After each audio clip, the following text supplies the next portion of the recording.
I am entering 2025 with the spirit of intentionality. 2024 was a year of great revelation, a time of accepting myself, my humanity, my community, and my responsibility to direct my own future. Through reflection and prayer, I've gained clarity on how 2025 can go if I plan accordingly. In my opinion, we can't just wake up on January 1st and expect our lives to transform overnight. The habits we've solidified over a lifetime don't just vanish in an instant. True change takes time, which is why over the past few weeks, most intensely these first 2 weeks of the new year, I've slowly unraveled my life piece by piece to understand where God is leading me in 2025. This will be my year of self-discovery, unapologetically and independently. This will be my year of quiet and reservation. I call all my energy back to myself and use it to write my story.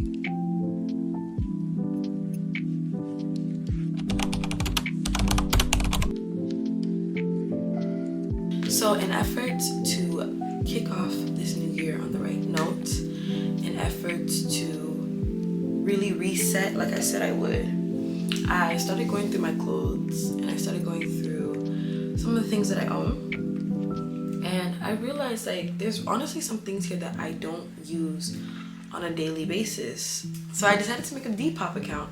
Maybe I can make some of that money back. And so I think that's what I'm gonna probably really get into today, just spending time to declutter and list things and make some money. I'm really excited about this Depop thing. Growing up, I would always hear the saying, cleanliness is next to godliness. It's not until very recently that I began to unravel that and understand what it means. In essence, to me, this means that being clean in our environment and in our personal habits reflects a respect for oneself. It aligns with a higher standard of living. This also aligns with the idea that the condition of your space is a reflection of your mind. A cluttered space reflects a cluttered mind. A tidy and organized space reflects a clear mind. By choosing to give myself the respect of a tidy and clean space, I am not only aligning with my higher self, but I am also creating a conducive environment for my spirit to be at peace.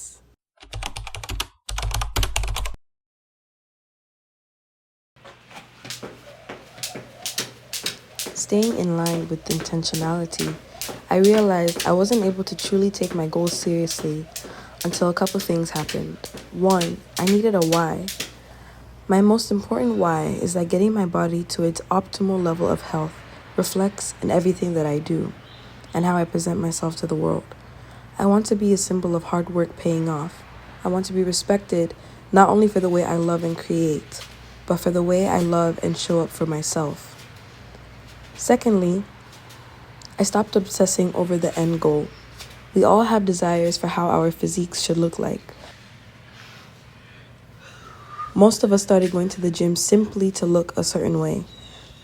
For me, I realized having this surface level justification for putting my body through discomfort, soreness, and sometimes pain was not enough to establish consistency. For me, fitness is no longer about the destination, but about who I am becoming along the way. Each workout is a reminder that I am worthy of the effort, and every moment spent honoring my body is a step towards the woman I aspire to be. Hi vlog! I'm with April and we just finished doing a Pilates class. It was Pilates and Prosecco at Lifetime, and I think I just got influenced. But it killed us though. No, it was insane. It was actually really hard. But the Lifetime, worth it. I don't even know if gym is enough. That's not. It's like it's literally a lifestyle. They had sauna, steam rooms, cold plunge, spa, food. It's insane. I'm definitely gonna put in my budget because this is insane. I didn't know it got this bad. It wasn't until I started making goals for myself of wanting to take trips, wanting to buy a house, wanting to like do all these other things that I realized, hold on, this is a mess. There's no way. What if I get a second job? So getting the second job is actually not the goal. What to say? Do you think that that's what would solve your, like, this? That's what I'm telling you. I don't think so. I think all of this that you have in front of you is just being able to discipline yourself with money, how you spend, and definitely not spend money. Like try to cut down on the other things you spend on that are not like important to you, that are not detrimental to your everyday survival. You just need to cut down how you spend. I know that sounds like suffering, but it's not even just suffering. It's like I literally don't know how. Sapa has almost finished toast. I said she made Eba. I said, see, with your family. See, eba and bitter leaf soup that's been in my freezer for like 2.5 months, something like that. But I'm not worried about that. It's free. I think that don't worry, Sapa is temporary.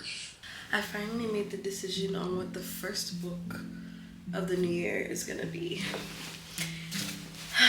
The Psychology of Money. This book was given to me by my auntie, the same auntie that I was actually on the phone with, and I've been avoiding reading this book, probably because it's gonna tell me some truths that I honestly do not want to hear. But God really put it on my heart that in this new year, I need to prioritize my relationship with money. I haven't really started the book yet. I've read only a couple pages, but I'm already realizing that your relationship with money also correlates kind of with the way you view life. And the more I'm learning about myself in this week that I've taken to really like allow myself to transition into the new year, the more I'm realizing that I subconsciously have been operating in a mode of survival. I've been operating from a place of scarcity, out of fear that there'll never be enough, or that there never is enough, or that whatever I have will somehow be taken away from me if I don't use it or spend it or whatever this situation is. I think God has been putting it on my heart during this week of transition into the new year that if I don't get it together now, then I'm never gonna get it together. My relationship with money is toxic. I'm realizing that it's much, much deeper than just don't spend money, save money, don't, like, you know what I'm saying? It's not just clear cut for me because I'm doing those things. There's times where I know when not to spend, or I'll save a lot. I actually do put a lot of money to the side, but unconsciously, I guess, there's just times where I wildly make decisions. I'm very all over the place. I'm not naturally an organized person, and I make decisions on the fly. I'm realizing I'm like that in every aspect of my life, and that can't work. Especially because I know how much money I plan on making. No, I know how much money I'm going to make this year, and I won't feel that if I don't adjust my habits as early as possible.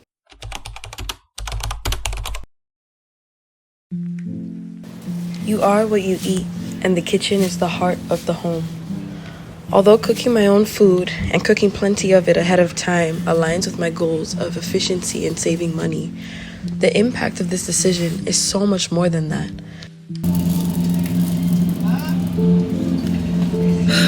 I usually buy the certified organic eggs, But at this point in my life, just give me the normal ones. Give me the normal ones.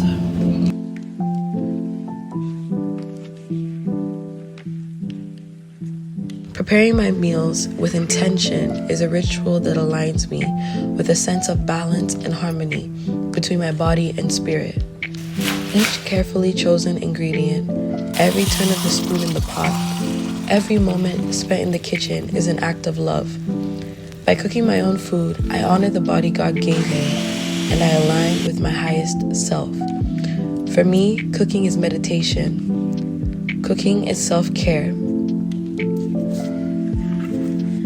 I hope this inspires you to see cooking not just as a task, but as a way to nurture yourself and connect with something deeper. I am always excited for the new year because it feels like a clean slate, the turn of the page into a new chapter that has yet to be written. There are so many goals that I have for this new year, but by taking my time to unravel each one, by focusing on being intentional in everything that I consume and everything that I put into the world, I am creating foundational habits that will impact the trajectory of my life. I want to be able to look back on 2025 and say, she made progress, albeit slowly, but she took control of her own story.